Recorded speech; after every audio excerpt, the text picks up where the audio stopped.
예, 비하인드 뉴스 정치부 안지연 기자 나와 있습니다. 안 기자, 첫 번째 키워드부터 볼까요? 네, 첫 번째 키워드 뼈저리게 후회한답니다. 누가 후회를 한다는 겁니까?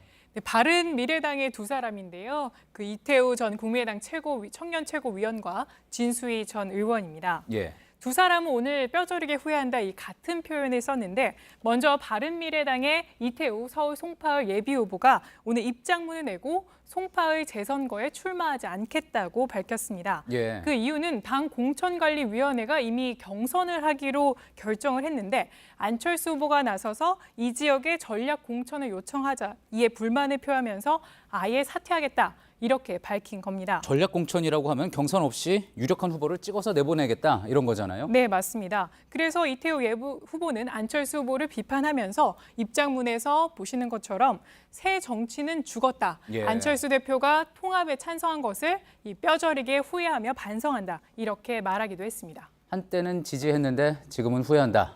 그런 이야기군요.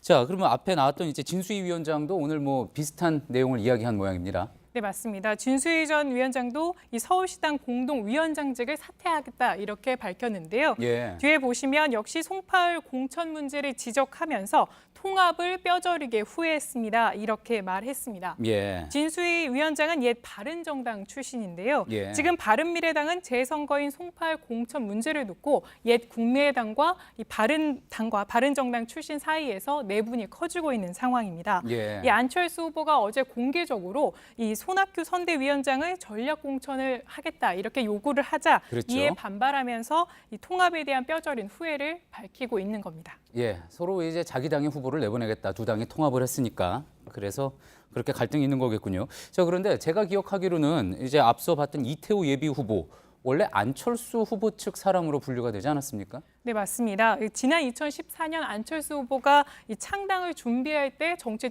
뛰어들면서 같이 일을 했었는데요. 예. 이후에 2016년에는 안철수 당시 의원 시절에 이 비서를 지내기도 했습니다. 예. 그러니까 안철수 키즈가 되고자 했지만 공천 갈등으로 이 뼈저리게 후회한다는 말을 남기고 예비 후보직을 사퇴하겠다 이렇게 밝힌 겁니다. 예. 그리고 또 다른 안철수 키즈로 불렸던 강현재 변호사도 있는데요. 사진에 그렇죠. 보이는 것처럼요.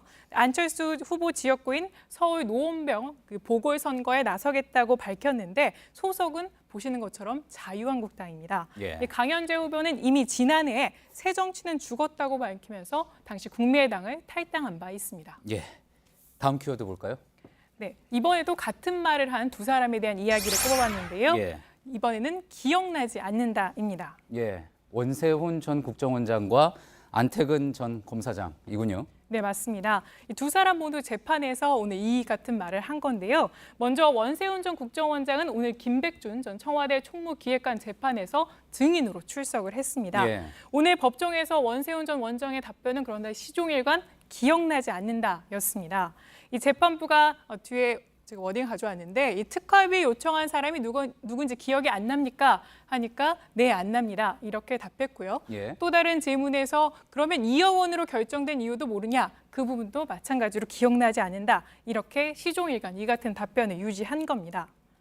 상당히 기본적인 내용 같은데 다 기억이 나지 않는다 이렇게 답을 한 거군요. 네, 맞습니다. 그런데 법정에서 증인이 거짓말을 하면 위증이 될 수 있기 때문에 흔히 불리한 답변에는 이처럼 기억나지 않는다고 말하는 경우가 많습니다. 예. 계속 기억 안 난다는 답변을 하자 재판부가 질책을 하기도 했는데요. 뒤에 보시는 것처럼 이 재판부가 두세 번밖에 특활비를 지원 안 했다고 하면서 이게 기억이 안 난다는 게 말이 되냐 이렇게 질책하기도 했고요. 또 다른 뒷부분에는 어떻게 그런 일을 모를 수가 있냐, 모른다는 건 말짱 거짓말이다 이렇게 화를 내기도 했습니다. 판사도 납득하기 힘들어서 질책을 할 정도였거든요. 자, 안태근 전 검사장의 첫 재판도 오늘 열렸죠? 네, 그렇습니다. 이 안태근 전 검사장은 서지현 검사에게 인사상 불이익을 줬다는 혐의로 기소된 상태였는데요. 예. 바로 오늘이 첫 재판이었습니다.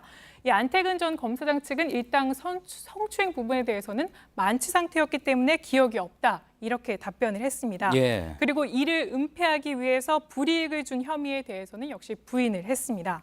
만취 상태에서 기억이 없다. 그러니까 앞서 기억나지 않는다 해서 한 걸음 더 들어가서 기억에 없다 이렇게 이야기를 한 거군요. 네, 맞습니다. 그런데 눈에 띄는 장면이 있었습니다. 이 검찰이 시종일관 작은 목소리로 이 공소 사실을 얘기해서 이 법원 경위가 나서 두세 번에 걸쳐 마이크를 검사 쪽으로 좀 더 크게 목소리가 나올 수 있게 조정까지 했는데요. 아, 예. 공소 사실을 이제 기자들이 많이 받아 적기도 하고 참고를 하는데 검사가 작은 목소리로 얘기했다고요? 네, 워낙 작은 목소리 나와서 웅엉웅엉 거리는 듯한 목소리가 나자 이 더 검찰 목소리가 잘 들릴 수 있게 마이크를 예. 옮겨준 겁니다. 예. 그런데 반면 피고인인 안태근 전 검사장은 이 자신의 혐의에 대해서 인정하지 않는다는 목소리를 굉장히 큰 소리로 말해서 묘한 대조를 이뤘다고 합니다. 예. 이 흔하지 않은 장면이어서 법정에 있었던 일부 기자들은 이 전직 검사 출신인 이 피고인에 대해서 일종의 전권유효를 한 게 아니냐 이런 지적이 나오기도 했습니다. 예.